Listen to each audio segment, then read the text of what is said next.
Jemaat yang dikasihi oleh Tuhan Yesus Kristus, Shalom.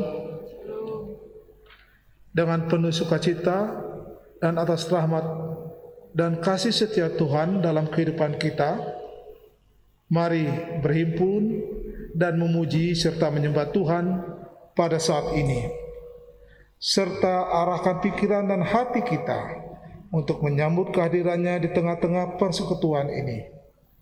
Mari bernyanyi dan berdiri dan bernyanyi dari Kidung Muda-Mudi 38 bait 1 dan 3.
Mari kita berdoa. Tuhan Yesus Allah Bapa kami dalam kerajaan sorga, terima kasih Tuhan berkat kasih sayang-Mu Tuhan, sehingga kami boleh berkumpul bersama-sama Tuhan dalam rangkaian ibadah keluarga di tempat kami berada pada saat ini Tuhan. Bimbinglah kami Tuhan dari awal, pertengahan hingga pada akhirnya, dan biarlah kehendak Tuhan Yesus yang boleh jadi bukan kehendak kami. Tuhan Yesus sebentar yang akan melayani pelayanan firman, Pendeta Lloyd kiranya Tuhan melingkupinya dengan Roh-Mu yang kudus, sehingga apapun yang ingin disampaikannya Tuhan, semuanya sesuai dengan kehendak-Mu. Terima kasih Tuhan, dan ampunkanlah dosa-dosa kami. Dalam nama Yesus Kristus kami berdoa. Amin. Jemaat yang dikasihi oleh Tuhan Yesus Kristus, kita akan membaca Mazmur 150 ayat yang pertama hingga ke-6 secara berbalasan. Haleluya. Pujilah Allah dalam tempat kudusnya. Pujilah Dia dalam cakrawalanya yang kuat. Pujilah Dia karena segala keperkasaannya. Pujilah Dia sesuai dengan kebesarannya yang hebat. Pujilah Dia dengan tiupan sangkakala. Pujilah Dia dengan gambus dan kecapi. Pujilah Dia dengan rebana dan tari-tarian. Pujilah Dia dengan permainan kecapi dan seruling. Pujilah Dia dengan ceracap yang berdenting. Pujilah Dia dengan ceracap yang berdentang. Biarlah segala yang bernafas memuji Tuhan. Haleluya. Kami persilakan duduk kembali. Kita akan menyambut nyanyian jemaat melalui Gita Bakti 55 bait yang pertama.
Bapak, Ibu, dan saudara-saudara jemaat yang dikasihi Tuhan, kita akan bersama membaca dan merenungkan kebenaran firman-Nya.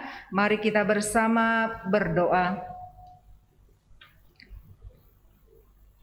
Bapa di surga, inilah kami anak-anak-Mu, keluarga lepas keluarga, pribadi lepas pribadi, yang malam hari ini merindukan sapaan kebenaran firman-Mu untuk tinggal dan memberkati kehidupan kami.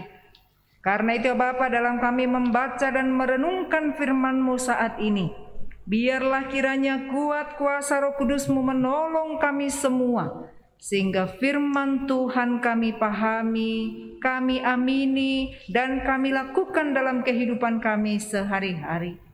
Dalam nama anak-Mu Tuhan Yesus Kristus kami berdoa. Amin. Jemaat yang dikasihi Tuhan, marilah berdiri untuk bersama mendengarkan firman Tuhan yang dibacakan dari Alkitab, yang malam hari ini terambil dari kitab Kisah Para Rasul pasal 23 ayat 11 yang mengatakan demikian. Mari kita baca bersama-sama.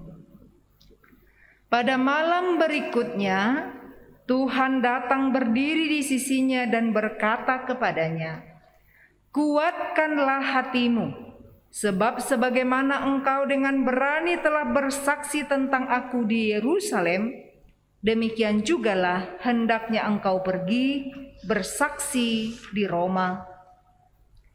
Demikianlah pembacaan Alkitab. Berbahagialah semua orang yang mendengar firman Tuhan dan melakukan dalam kehidupan sehari-hari. Terpujilah Tuhan Yesus. Haleluya.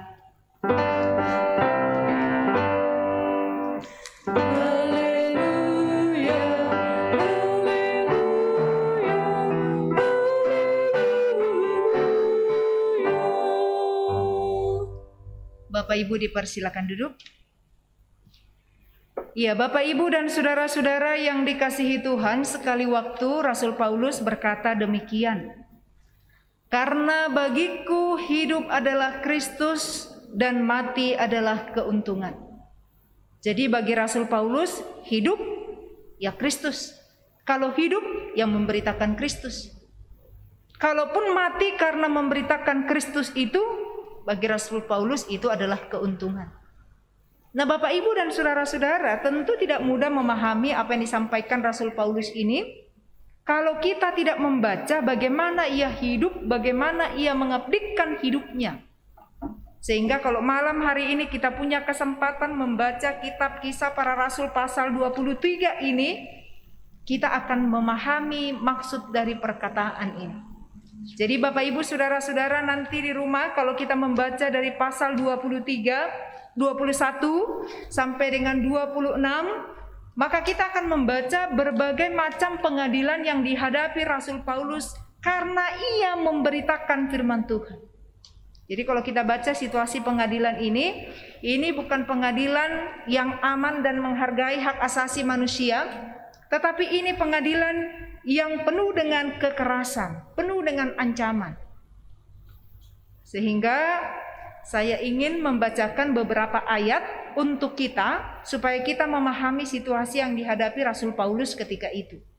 Misalnya, dalam Kisah Rasul pasal 22 ayat 22 dikatakan begini. Tetapi sesudah itu mereka berteriak katanya, "Enyahkan orang ini dari muka bumi, ia tidak layak hidup." Kemudian pasal ayat 23-nya, mereka terus berteriak sambil melemparkan jubah mereka dan mengemburkan debu ke udara. Lalu ayat 24-nya, kepala pasukan memerintahkan supaya Paulus diperiksa dan disesah. Lalu saya lompat ke dalam pasal 23 ayat 12, di sana dikatakan, dan setelah hari siang orang-orang Yahudi mengadakan komplotan dan bersumpah dengan mengutuk diri bahwa mereka tidak akan makan dan minum sebelum mereka membunuh Rasul Paulus. Jumlah mereka yang mengadakan komplotan itu lebih dari 40 orang. Jadi Bapak Ibu saudara-saudara, kalau kita membaca ayat-ayat ini, maka kita akan melihat betapa ini satu situasi yang penuh amarah. Masa yang begitu emosional, Bagaimana orang-orang itu ketika itu betul-betul ingin mengenyahkan yang namanya Rasul Paulus di tengah-tengah persekutuan mereka. Bagaimana mereka mengusahakan supaya ada pengesahan hukum supaya mereka sah membunuh Rasul Paulus. Jadi saudara-saudara, tentu tidak mudah saya pikir menghadapi situasi seperti ini. Kalau saya dihadapkan dalam situasi seperti itu, saya nggak tahu apakah saya bisa bertahan. Nah, coba Bapak Ibu bayangkan dengan diri Bapak Ibu. Bukankah ini situasi yang mengerikan, yang menakutkan? Karena taruhannya adalah nyawa. Karena Rasul Paulus ketika itu betul-betul dengan berhadapan dengan massa yang sudah tidak rasional.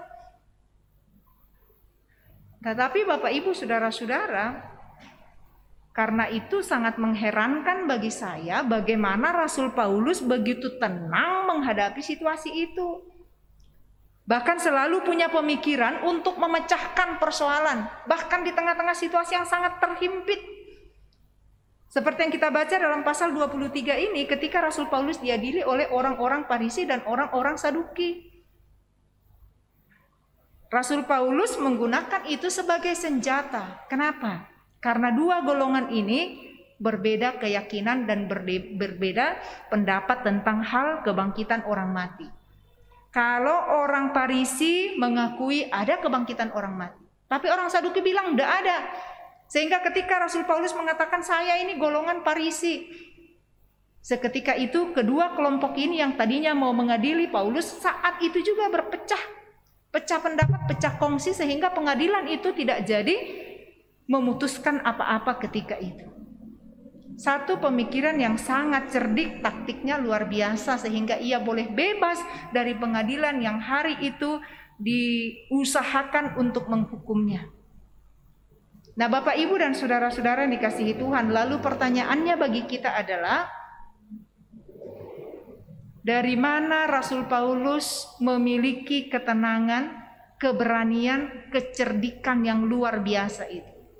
Kok dia bisa menghadapi situasi yang begitu genting tapi tenang dan selalu punya cara, punya jalan untuk mengatasinya. Nah, Bapak Ibu saudara-saudara, maka saya mengajak kita membaca kembali ayat yang malam hari ini kita baca, yaitu ayat 11, pasal 23 ayat 11. Di sana dikatakan begini. Pada malam berikutnya Tuhan datang berdiri di sisinya dan berkata kepadanya, kuatkanlah hatimu, sebab sebagaimana engkau dengan berani telah bersaksi tentang aku di Yerusalem, demikian jugalah hendaknya engkau pergi bersaksi ke Roma. Apa maksud kata-kata ini? Bapak Ibu saudara-saudara yang dikasihi Tuhan, waktu itu orang-orang Yahudi boleh menahan ia, boleh memenjarakan ia, tapi tidak menghalangi ia bertemu dengan Tuhannya. Sehingga ketika orang-orang merasa bahwa mereka berkuasa atas Rasul Paulus, sebenarnya enggak. Bagi Rasul Paulus yang berkuasa dalam hidupnya tetaplah Tuhan. Sebab Tuhan hadir baginya dalam suka duka kehidupannya. Sebab Tuhan menyertainya, memberikannya akal budi untuk menghadapi situasi. Sehingga benar apa yang disampaikan oleh firman Tuhan, bahwa ketika kita mau dipanggil Tuhan untuk melayaninya, maka Tuhan betul-betul menyertai dan memperlengkapi kita. Tuhan yang memberikan Rasul Paulus kata-kata untuk ia ucapkan menghadapi segala situasi. Bahkan dalam bacaan ini, kenapa Rasul Paulus lolos dari situasi yang genting itu? Maka jawabannya salah satunya adalah karena Tuhan masih ingin memakai Rasul Paulus untuk bersaksi, bukan hanya di Yerusalem tapi di Roma. Pekerjaan Tuhan untuknya belum selesai sampai di situ. Sehingga sekalipun situasi kelihatan kritis, Tuhan menjaganya, Tuhan melindunginya, Tuhan meloloskannya. Sehingga apa yang bisa kita hayati dari cerita ini? Bahwa Tuhan ada loh untuk kita. Ketika kita berhadapan dengan musuh-musuh kita, ketika kita memberitakan firman-Nya dan menghadapi dengan berbagai pertentangan-pertentangan. Nah, Bapak Ibu dan saudara-saudara yang dikasihi Tuhan, berdasarkan firman Tuhan ini, apa yang patut kita renungkan sebagai murid-murid Tuhan Yesus di zaman ini? Yang pertama, sebagai murid Tuhan Yesus, sama seperti Rasul Paulus, kita menyandang status yang sama. yaitu tugas kita adalah memberitakan Injil, baik atau tidak baik waktunya, secara langsung atau melalui kehidupan keseharian kita. Karena itu hari ini firman ini memanggil kita, mengingatkan kita tentang tugas memberitakan Injil, supaya kita lakukan dengan berani dan cerdik, menggantungkan seluruhnya pemberitaan Injil itu kepada Tuhan. Karena kadang-kadang kan kita orang Kristen ini, ketika dihadapkan dengan pemberitaan Injil, kadang kita takut, kadang kita malu. Takut kenapa? Takut orang lain tersinggung. Apalagi misalnya kalau berbeda keyakinan dengan kita. Kita menjadi takut, kita memendam kebenaran yang kita tahu. Bahkan kadang-kadang kita takut memberitakan Injil kepada teman kita, semata-mata kita takut nanti dibilang terlalu rohani. Kamu nih sok suci. Kadang-kadang kita menghindari kata-kata itu sehingga kita berkamuflase sedemikian rupa, pura-pura aja lah. Kita tidak berani berkata yang sebenar-benarnya. Atau kadang-kadang kita malu bersaksi karena menurut kita peristiwa yang kita alami bersama dengan Tuhan tuh sepertinya biasa-biasa aja, nggak ada yang spektakuler dalam hidup saya. Nah, Bapak, Ibu, dan saudara-saudara yang dikasihi Tuhan, dalam bersaksi yang terpenting bukanlah cerita yang membuat orang terkagum-kagum, terheran-heran, tetapi yang paling penting dalam bersaksi adalah ketulusan hati kita yang sungguh-sungguh merasakan kasih Tuhan dalam hidup. Betul-betul memang yang kita ceritakan itu pengalaman hidup kita. Bukan untuk menyombongkan diri bahwa kita ini sungguh rohani sehingga mengalami Tuhan yang luar biasa dalam hidup kita. Bukan. Apalagi tujuannya untuk merendahkan orang lalu bilang, kamu kurang beriman ya. Lihat nih saya nih, kesaksiannya luar biasa loh dalam hidup saya. Bagaimana Tuhan memberkati saya. Bukan itu tujuannya. Yang paling penting bahwa benar kita alami Tuhan dalam hidup kita. Dan kita mau ceritakan itu sesederhana apapun cerita itu. Kalau itu betul-betul pengalaman dengan Tuhan, itu layak diceritakan dan itu akan terus menopang orang lain yang dengannya kita berbagi cerita. Yang patut kita ingat adalah kenapa kita nggak boleh takut. Kalau dalam 2 Timotius 1 ayat 7 dikatakan demikian. Sebab Allah memberikan kepada kita bukan roh ketakutan. Tuhan sudah memberikan kita roh dan itu bukan roh ketakutan tapi roh kekuatan. Yang terus harusnya menguatkan kita untuk dalam hidup ini berkata-kata yang benar. Sebab sebagaimana Tuhan menyertai Rasul Paulus, maka Tuhan yang sama menyertai kita dalam memberitakan firman. Yang kedua, dari firman ini layak juga kita refleksikan bersama. Kalau sampai hari ini Tuhan masih memberikan kita napas kehidupan, masih meloloskan kita dari berbagai kecelakaan dan maut, masih menyembuhkan kita dari berbagai penyakit, masih memberikan kita kesempatan berdiri dan berbicara sampai dengan hari ini, maka ingatlah, berarti Tuhan masih mau mempercayakan satu pekerjaan pelayanan untuk kita kerjakan sebagai anak-anaknya. Karena itu bersaksilah. Kalau kata-kata yang disampaikan ke Rasul Paulus, walaupun dia menghadapi situasi yang begitu sukar, Tuhan bilang sama dia, kuatkanlah hatimu. Masih ada pekerjaan yang masih kamu harus kerjakan dalam sisa-sisa hidupmu. Bukan hanya di tempat ini, tapi juga di sana. Dan ini yang harus terus kita lihat dalam hidup kita, supaya kita peka. Ketika Tuhan masih memberikan kita napas kehidupan, beritakanlah namanya dalam hidup kita. Kalau dalam Galatia 2:20 Rasul Paulus bilang begini, namun aku hidup, tetapi bukan aku sendiri lagi yang hidup, melainkan Kristus yang hidup dalam aku. Jadi Kristus yang hidup dalam diri kita itulah yang harus terus kita beritakan dalam hidup kita. Kalau saat ini ketika kita telah menjadikan Tuhan Yesus sebagai Tuhan dan Juru Selamat kita, ingat, kita bukan hidup untuk diri sendiri, tetapi kita hidup untuk Kristus dan memuliakan namanya. Dan kita ingatlah mengerjakan itu setiap hari dalam kehidupan kita. Amin.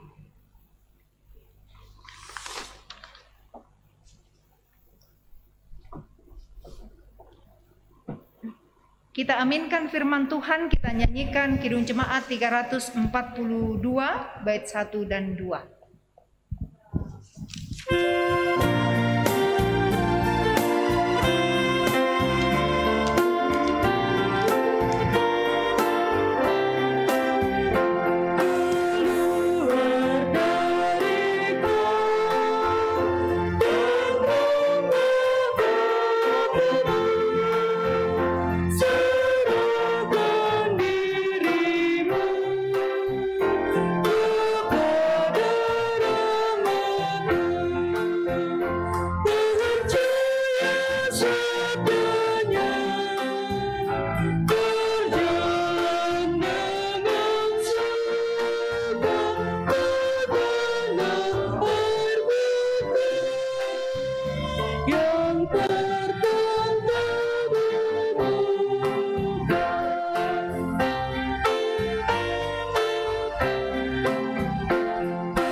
Bapak, Ibu, saudara-saudara yang terkasih, jemaat Tuhan yang ada di rumah masing-masing, mari kita bersehati menaikkan syafaat kita kepada Tuhan.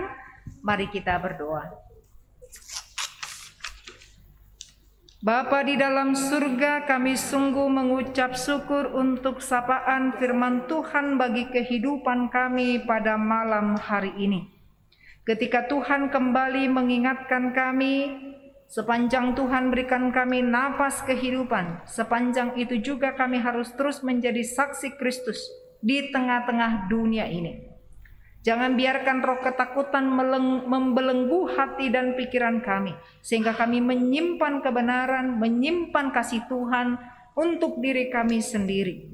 Tapi biarlah kami kerjakan dan kami beritakan, baik melalui lisan maupun melalui kehidupan kami masing-masing, supaya nama Tuhan dipuji dan dimuliakan. Bahkan biarlah kiranya kami tetap ada dalam keyakinan, ketika kami memberitakan firman Tuhan, kami tidak memberitakan dari diri sendiri, tapi kami memberitakan bersama-sama dengan Tuhan yang menyertai melalui kuat kuasa Roh Kudus-Mu. Saat ini ya Bapa, di tengah-tengah ibadah ini kami juga bersama berdoa, bersehati mendoakan bangsa dan negara kami. Kiranya Tuhan terus memberkati perjalanan kami anak-anak bangsa ini, di tengah-tengah berbagai perbedaan di antara kami, supaya Tuhan tolong kami untuk melihat Tuhan yang menciptakan kami berbeda satu dengan yang lain, sehingga di dalamnya kami tetap saling menghargai, saling menopang, saling menolong satu dengan yang lain. Karena itu kami doakan untuk pemerintah kami, para pemimpin yang Tuhan pilih untuk memimpin perjalanan bangsa ini, supaya sungguh mereka boleh melihat ini sebagai panggilan dari Tuhan, sehingga dalamnya boleh menunjukkan keteladanan, sehingga kami boleh mengikuti tuntunan pemerintah kami dalam kehidupan kami sehari-hari. Demikian juga Tuhan kami mendoakan untuk TNI, Polri, DPR, dan MPR. Kiranya Tuhan memberkati tiap institusi dengan tupoksi masing-masing, supaya dikerjakan dengan penuh rasa tanggung jawab, sehingga di dalamnya boleh tercipta Indonesia yang harmonis, Indonesia yang bersatu padu di tengah berbagai perbedaan di antara kami. Demikian juga kami berdoa untuk seluruh rakyat Indonesia, bahkan rakyat dunia yang bergumul dengan pandemi COVID-19. Kasihani kami Tuhan, kasihani bangsa ini, kasihani Pulau Bali, supaya dalam nama Tuhan Yesus kami boleh kuat, dalam nama Tuhan Yesus kami terus berpengharapan. Apapun efek pandemi ini terhadap hidup kami, baik secara ekonomi, baik persoalan sakit penyakit, biarlah kiranya kami boleh teguh berdiri, meyakini bahwa ini tidak untuk selamanya. Ada Tuhan yang melihat kami bergumul, ada Tuhan yang melihat bagaimana kami menderita, ada Tuhan yang mendengarkan doa-doa dan permohonan kami. Karena itu Tuhan, biarlah pengharapan kepada Tuhan menghidupkan semangat kami terus, sampai akhirnya kami akan melampaui pandemi ini, melihat kebaikan demi kebaikan Tuhan yang Tuhan sedang kerjakan hari ini. Bahkan kalau kami sedang hidup dalam tatanan yang baru, biarlah kiranya kami boleh berdamai dengan segala situasi, supaya kami menyesuaikan diri, sehingga di dalamnya kami boleh bertahan. Terima kasih ya Bapak. Demikian juga kami berdoa untuk gereja, terkhusus untuk GPIB. Kiranya Tuhan memberkati. Biarlah penginjilan, memberitakan kebaikan Tuhan boleh terus dikerjakan dalam kesehatian, dalam ketulusan, sehingga di dalamnya nama Tuhan boleh dipuji dan dimuliakan. Terkhusus kami mendoakan Majelis Sinode GPIB dan mupel-mupel di GPIB dan seluruh pendeta-pendeta, diaken dan penatua di lengkup GPIB, dari tingkat sinode sampai jemaat-jemaat, bahkan jemaat yang ada di pos Pelkes. Kiranya Tuhan memberkati, supaya semua orang boleh ambil bagian dengan sukacita dan senantiasa terpanggil untuk melakukan yang terbaik, sehingga pelayanan ini boleh terus dikerjakan untuk kemuliaan nama Tuhan. Demikian juga kami berdoa untuk warga jemaat GPIB Maranatha Denpasar, terkhusus untuk mereka yang bergumul dengan sakit penyakit, baik yang dirawat di rumah maupun di rumah sakit. Kasihani anak-anak-Mu Tuhan, supaya dalam jamahan kuasa-Mu mereka boleh kembali pulih dan sehat. Terima kasih Bapa. Demikian juga kami berdoa untuk semua anak-anak-Mu yang ambil bagian dalam pelayanan pada malam hari ini. Kiranya Tuhan memberkati. Biarlah panggilan Tuhan melayani disambut dengan sukacita, sehingga demikianlah hidup anak-anak-Mu menjadi bermakna dan menjadi berkat. Terima kasih Bapa. Inilah doa kami yang kami naikkannya dalam nama anak-Mu Tuhan Yesus Kristus yang mengajar kami berdoa bersama. Bapa kami yang di sorga, dikuduskanlah nama-Mu. Datanglah kerajaan-Mu, jadilah kehendak-Mu di bumi seperti di sorga. Berikanlah kami pada hari ini makanan kami yang secukupnya, dan ampunilah kami akan kesalahan kami, seperti kami juga mengampuni orang yang bersalah kepada kami. Dan janganlah membawa kami ke dalam pencobaan, tetapi lepaskanlah kami daripada yang jahat. Karena Engkaulah yang mempunyai kerajaan dan kuasa dan kemuliaan sampai selama-lamanya. Amin.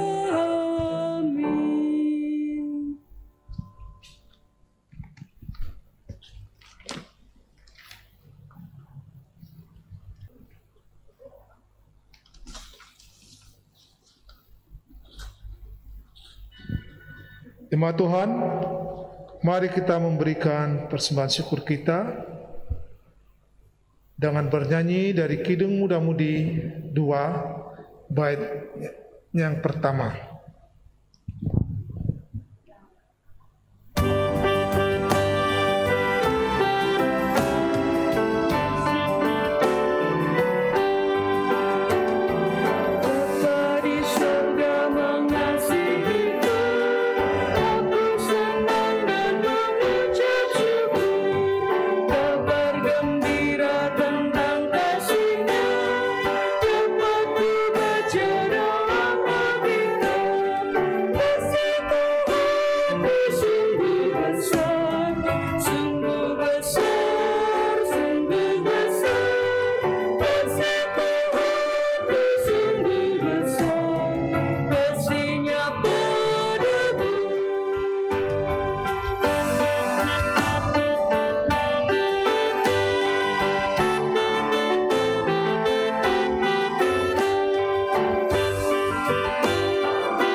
Jemaat Tuhan, marilah berdiri.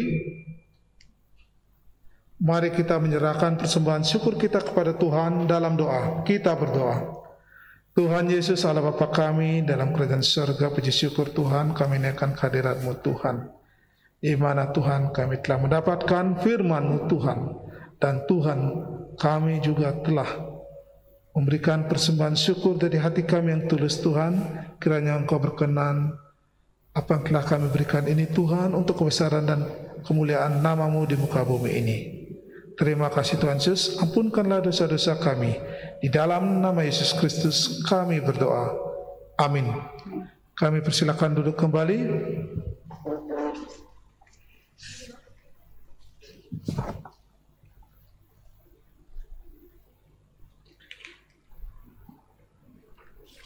Jemaat yang terkasih dalam Tuhan Yesus Kristus, mohon perhatian untuk mengikuti warta jemaat hari ini Rabu tanggal 6 Oktober 2021 sebagai berikut.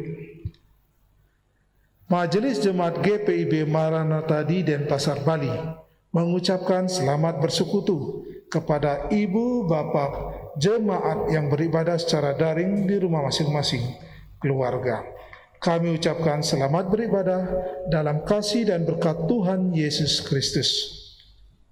untuk menghentikan penyebaran pandemi COVID-19 untuk keselamatan bersama, kami mohon perhatian kepada ibu bapak warga jemaat untuk mematuhi protokol kesehatan yang ditetapkan oleh pemerintah dan Majelis Sinode GPIB.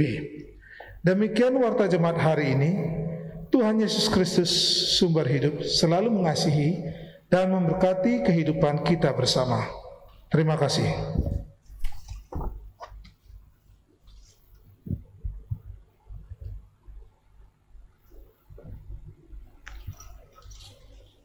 Jemaat Tuhan, marilah berdiri. Kita masuk dalam amanat pengutusan yang hari ini mengatakan kepada kita, marilah kita kembali ke dalam kehidupan kita masing-masing dan kita jadikanlah firman Tuhan yang telah kita dengar sebagai penuntun dalam kehidupan kita sehari-hari. Kita nyanyikan Kitab Bakti 115 bait yang pertama.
Bapak, Ibu, dan saudara-saudara jemaat yang dikasihi Tuhan, arahkanlah hati dan pikiranmu kepada Tuhan serta terimalah berkat-Nya. Kasih karunia Tuhan kita Yesus Kristus dan kasih Allah Bapa dan persekutuan Roh Kudus menyertai kamu sekalian mulai dari saat ini sampai selama-lamanya.